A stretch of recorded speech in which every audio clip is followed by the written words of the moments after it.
Ahmed Kateb dans sa chronique Regard sur le Sahel. Dans un article paru dans le numéro 11 d'El Moudjahid daté du 1er novembre 1957, soit à l'occasion du 3e anniversaire du déclenchement de la Révolution de libération nationale, Frantz Fanon établit le lien direct entre la lutte du peuple algérien et celle des peuples africains pour s'affranchir du colonialisme européen. Dans cet article intitulé « Le conflit algérien et l'anticolonialisme africain », le médecin qui officie à l'hôpital psychiatrique de Blida anticipait déjà les manœuvres colonialistes de Paris sur le continent africain. Je cite, « La plus grande obsession du colonialisme est en effet d'avoir à réprimer en même temps deux mouvements de libération. C'est pourquoi, à chaque nouvelle guerre nationale et pour en prévenir l'extension, l'on voit les colonialistes desserrer un peu plus leur étreinte sur les autres territoires. La guerre d'Algérie, tel un spectre, hante les autres colonies françaises, et le système de défense du colonialisme inclut l'ensemble de son empire. » Fin de citation. L'anticipation de Frantz Fanon réside dans le fait qu'il extrapole les solutions tunisiennes et marocaines qui ont vu l'accession de ces deux pays à l'indépendance dans l'interdépendance en mars 1956. Il fallait que Paris se concentre sur l'Algérie. Quid des autres colonies africaines de la France? Fanon pressent le fait que ces colonies connaîtront le même sort que celui de la Tunisie et du Maroc, c'est-à-dire une indépendance accordée via des accords garantissant la prééminence du capital français. D'où peut-être le clin d'œil à Marx et Engels dans l'emprunt des mots spectre et hante.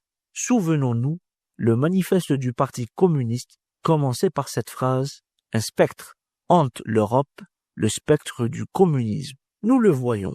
Fanon anticipe sur des décisions prises par la Ve République en 1960, alors que la France vit toujours en 1957 sous la 4e République qui tombera sous les coups de boutoir de la révolution algérienne.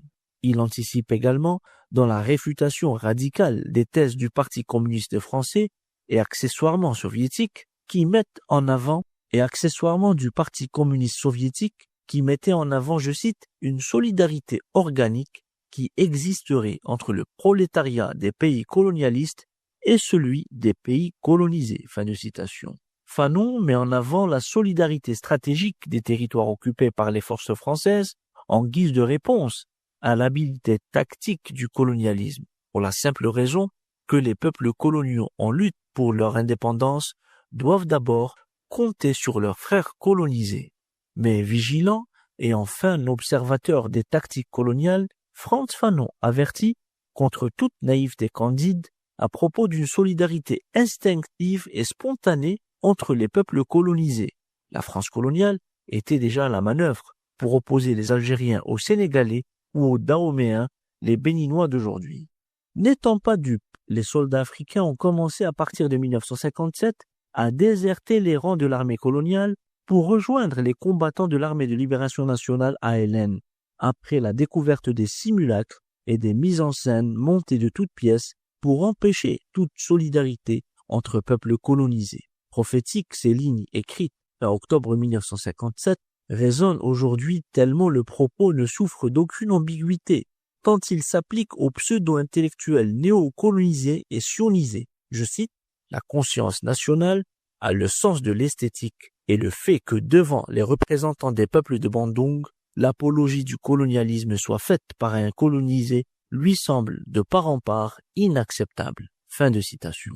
Les turiféraires de la France-Afrique, ceux qui depuis les salons et les plateaux de télévision de l'Hexagone poursuivent leur entreprise de sape du moral des peuples africains et ceux qui soutiennent la guerre génocidaire du criminel Netanyahou à Gaza sont tous concernés par les propos de Fanon qui les condamne à perpétuité face au tribunal de l'histoire et celui des peuples.